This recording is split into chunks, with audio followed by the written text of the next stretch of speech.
Welcome to day 9 of the 20-day flower creation journey. My name is Luisa and this is the Lulu Blue Studio. Today we are going to paint together these sweet peas from the Flower Color Guidebook. Sweet peas are beautiful round-shaped flowers, and as you can see there are no leaves, so today we are going to focus on painting just the flowers.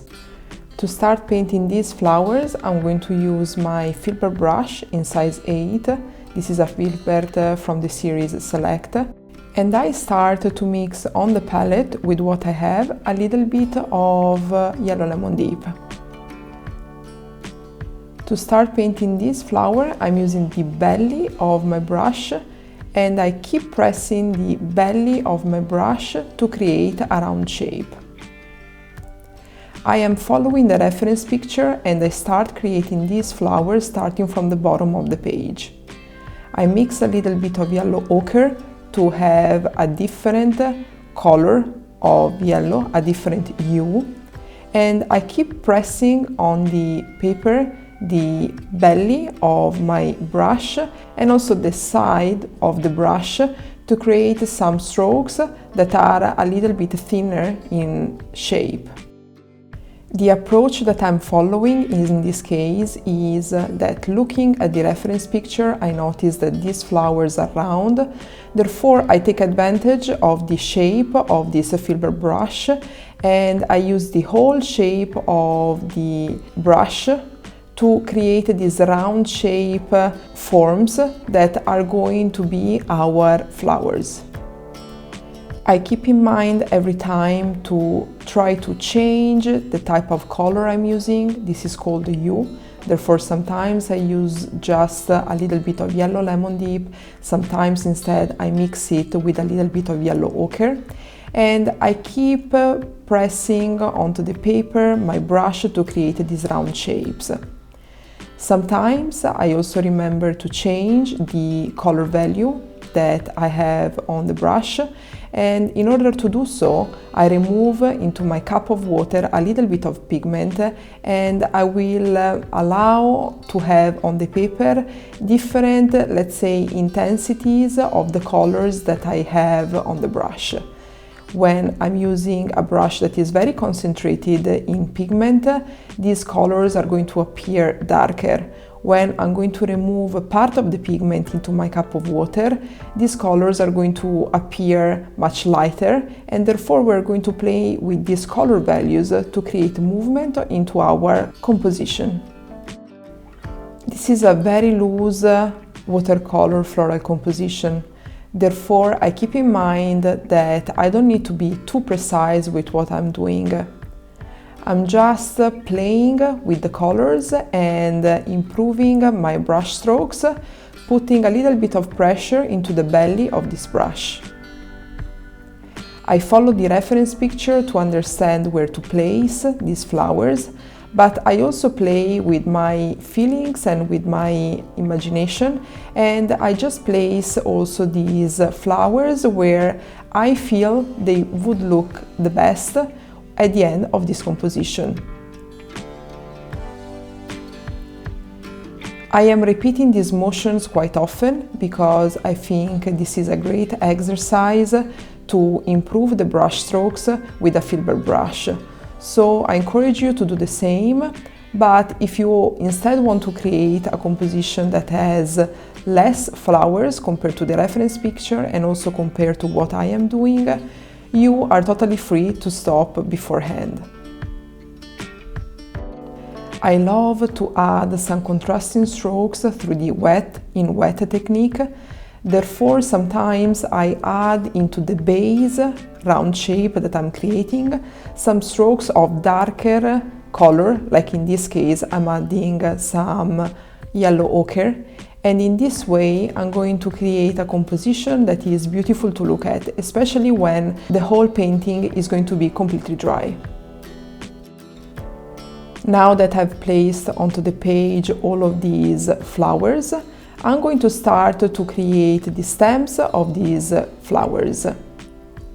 Stems are fine lines in green color, therefore I mix on my palette a little bit of sap green and green earth, And I started to create fine lines with the tip of my brush, starting from the center of these flowers. I look at the reference picture and I understand where to place these stems. And I keep using very fine lines, just the tip of my brush, to create these very simple strokes.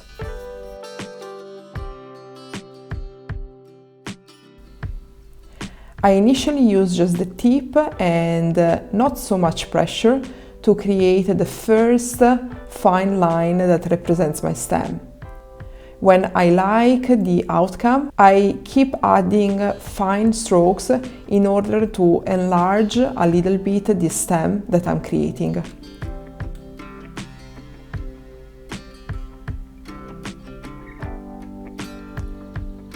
From the reference picture, I noticed that these stems, as I said, are very simple. Therefore, I just mix on my color palette a little bit of sub-green and a little bit of green earth to create different color hues for these greens.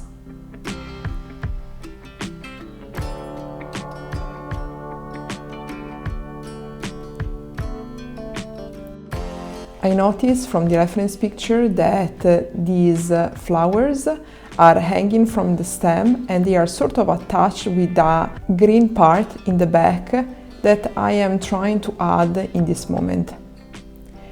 If the yellow paint that you have used to create these flowers is already dry, the green touching the yellow will not blend into the paint.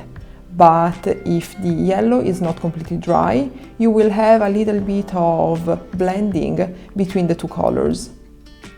If you like how the green blends into the yellow, you can decide to allow this wet on wet technique to happen. If you instead prefer to have the flowers completely defined and not having any green into the yellow flowers, just wait to create these stems when the paint is completely dry, or just avoid touching with your green brush the yellow of the flower. Using a round brush like this one, this is for example a Princeton brush in size 6, you can be very precise with all of your strokes. Therefore, I suggest you to use it in case you want to achieve this with your painting.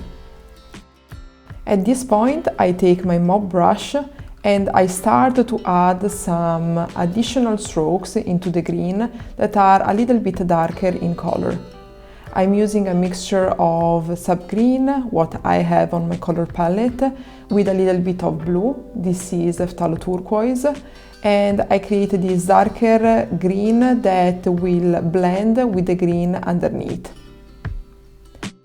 The paint underneath, in fact, is not completely dry, therefore there is going to be a beautiful effect by the end of this composition.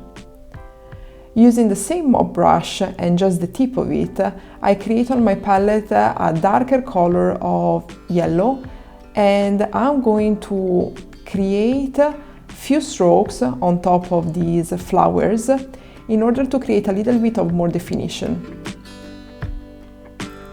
These strokes are created just with the tip of the brush and not pressing onto paper so much. I am trying to keep my hand very light, and I'm trying to give basically a definition to these flowers. I keep in mind that these flowers are in this round shape, and also when I look at the reference picture, I notice that the perimeter of these flowers is not smooth, let's say. Therefore, this is the effect that I'm trying to achieve when I add these short strokes onto my painting.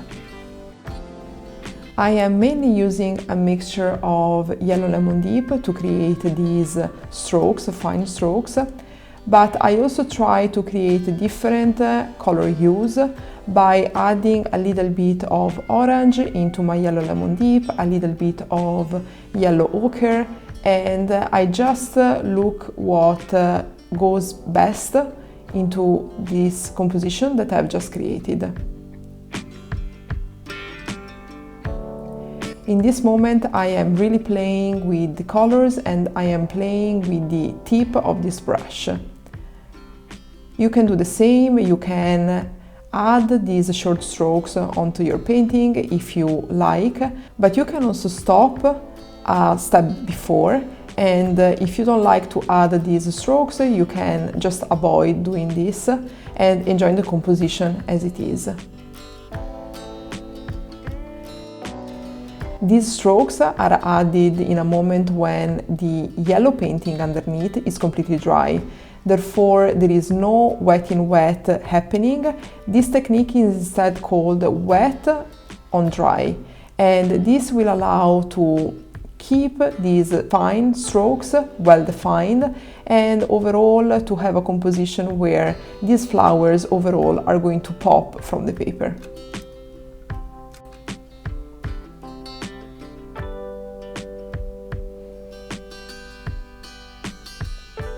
I prefer to add these strokes at the end with a mop brush because I feel this brush allows me to be more loose and not as defined, because in this step I really want to avoid any stroke that is too precise.